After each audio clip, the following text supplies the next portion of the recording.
Guys, ఇది కల కాదు. ప్రపంచం మొత్తం ఎవరి కోసం పడి చచ్చిపోతుందో ఆ soccer God the great Lionel Messi Hyderabad గడ్డ మీద అడుగుపెట్టాడు. కానీ ఇది కేవలం ఒక ఫుట్బాల్ ఈవెంట్ మాత్రమే అనుకుంటే మీరు పప్పులో కాలేసినట్టే. దీని వెనుక ఒక భారీ మాస్టర్ ప్లాన్ ఉంది, ఒక పొలిటికల్ అండ్ బిజినెస్ వ్యూహం ఉంది. తెలంగాణ ముఖ్యమంత్రి రేవంత్ రెడ్డి గారు వేసిన ఈ స్కెచ్ ఇండియాలోని మిగతా రాష్ట్రాలకు మైండ్ బ్లాక్ అయ్యేలా చేశాయి. అసలు మెస్సీని హైదరాబాద్ రప్పించడం వెనుక ఉన్న అసలు ప్లాన్ ఏంటి, ముచ్చర్లలో కట్టబోయే ఫోర్త్ సిటీకి మెస్సీకి ఉన్న లింక్ ఏంటి, అండ్ 2047 నాటికి తెలంగాణను ప్రపంచ పటంలో నిలబెట్టేందుకు రేవంత్ రెడ్డి వేసిన ఆ సీక్రెట్ ప్లాన్ ఏంటో పిన్ టు పిన్ ఈ వీడియోలో తెలుసుకుందాం. Welcome to YG guide Telugu. ఒక చిన్న మాట, మీరు కూడా ఇలాంటి వైరల్ కంటెంట్ క్రియేట్ చేసి మీ ఫేస్ చూపించకుండానే ఒక యూట్యూబ్ ఛానల్ ను రన్ చేయవచ్చు. దీనికి కేవలం మీ దగ్గర ఒక మొబైల్ ఉంటే చాలు. ఇలాంటి టాపిక్స్ ఎలా ఫైండ్ అవుట్ చేయాలి, ఎలా వైరల్ థంబ్నైల్స్ క్రియేట్ చేసుకోవాలి, అలాగే ఎలా ఎడిటింగ్ చేయాలి అన్నది ఒక కోర్స్ క్రియేట్ చేశాను. కేవలం 399 రూపాయలకు మాత్రమే. మీకు ఇంట్రెస్ట్ ఉంటే డిస్క్రిప్షన్ లో లింక్ ఉంది, చెక్ చేయండి. ఇక టాపిక్ లోకి వెళ్దాం. డిసెంబర్ 13, 2025 హైదరాబాద్ చరిత్రలో లిఖించదగ్గ రోజు. Argentina football legend Lionel Messi తన గోట్ ఇండియా టూర్ లో భాగంగా హైదరాబాద్ వచ్చారు.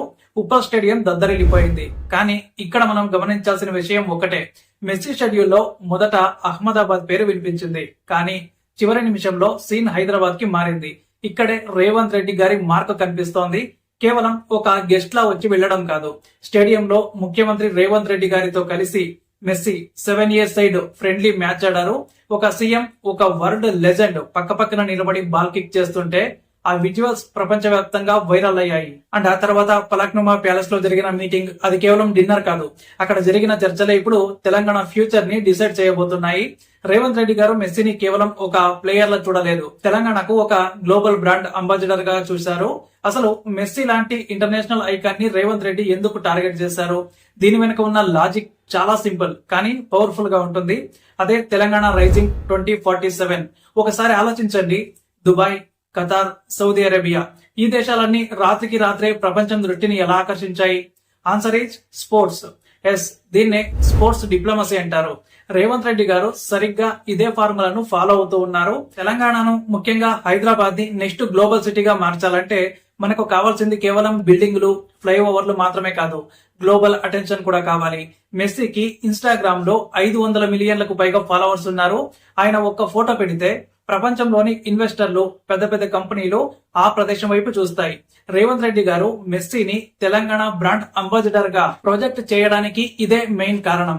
అధికారులు చెప్తున్న సమాచారం ప్రకారం తెలంగాణ రైజింగ్ 2047 విజన్ కి మెస్సీని ఫేస్ గా పెట్టే ఛాన్స్ అయితే ఉంది. అదే జరిగితే హైదరాబాద్ బ్రాండ్ వాల్యూ ఆకాశాన్ని తాకుతుంది. అమెరికా, యూరోప్ ఇన్వెస్టర్లకు ఇప్పుడు హైదరాబాద్ అంటే ఏదో ఒక ఇండియన్ సిటీ అని కాదు, మెస్సీ ఎండోర్స్ చేస్తున్న సిటీ. ఈ ఒక్క పాయింట్ చాలు వేల కోట్ల పెట్టుబడులను ఆకర్షించడానికి. ఇది గుజరాత్ ను కాదని హైదరాబాద్ కి తెచ్చుకున్నటువంటి ఒక అవకాశం అన్నమాట. పొలిటికల్ గా చూస్తే ఇది సెంటర్ కి, బీజేపీకి ఒక స్ట్రాంగ్ మెసేజ్. ఇన్వెస్ట్మెంట్స్ కి అడ్రస్ హైదరాబాద్ మాత్రమే అని చాటి చెప్పే ప్రయత్నం ఇది. సరే, బ్రాండింగ్ ఓకే, కానీ గ్రౌండ్ లెవెల్లో ఏం జరుగుతోంది? ఇక్కడే రేవంత్ రెడ్డి గారి బిగ్గెస్ట్ డ్రీమ్ అయితే ఎంటర్ అవుతుంది. అదే ఫ్యూచర్ సిటీ లేదా ఫోర్త్ సిటీ. హైదరాబాద్, సికింద్రాబాద్, సైబరాబాద్, ఈ 3 మనకు తెలుసు. ఇప్పుడు ముచ్చర్ల ప్రాంతంలో 4వ నగరాన్ని నిర్మిస్తూ ఉన్నారు. ఇది మామూలు నగరం కాదు, ఇది నెట్ జీరో స్మార్ట్ సిటీ.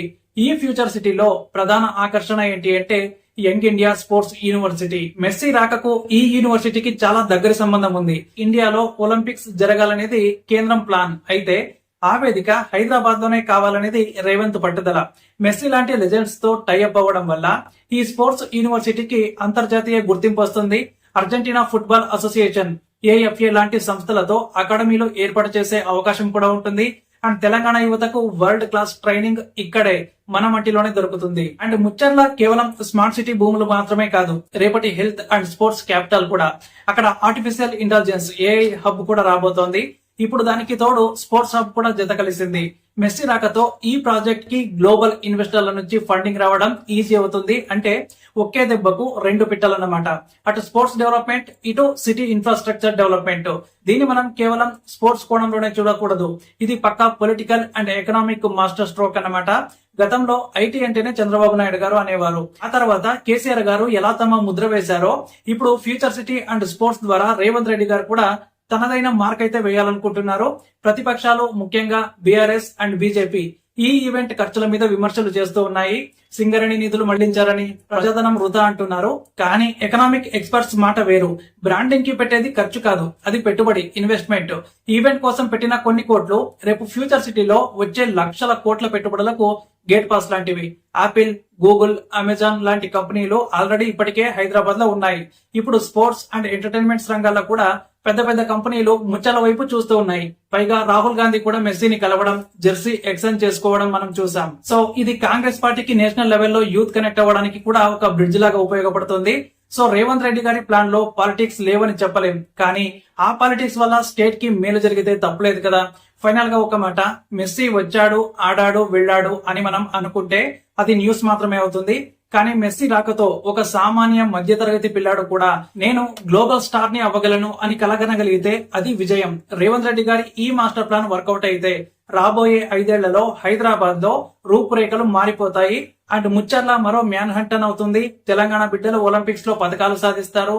ఇది ఆశ మాత్రమే కాదు, పక్కా ప్రణాళికతో వేస్తున్న అడుగు. చూద్దాం ఫ్యూచర్ సిటీలో మన ఫ్యూచర్ ఎలా ఉండబోతుందో.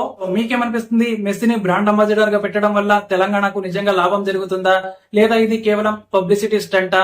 మీ అభిప్రాయాన్ని ఖచ్చితంగా కామెంట్ సెక్షన్ లో తెలియజేయండి. నేను ప్రతి కామెంట్ ని కూడా చదువుతాను. అండ్ ఈ వీడియో నచ్చితే లైక్ చేయండి, మీ ఫ్రెండ్స్ అందరికీ, ముఖ్యంగా ఫుట్బాల్ లవర్స్ కి షేర్ చేయండి. అలాగే మరిన్ని interesting political and business analysis కోసం మన ఛానల్ ని ఇప్పుడే సబ్స్క్రైబ్ చేసుకోవడం మాత్రం మర్చిపోవద్దు. జై హింద్.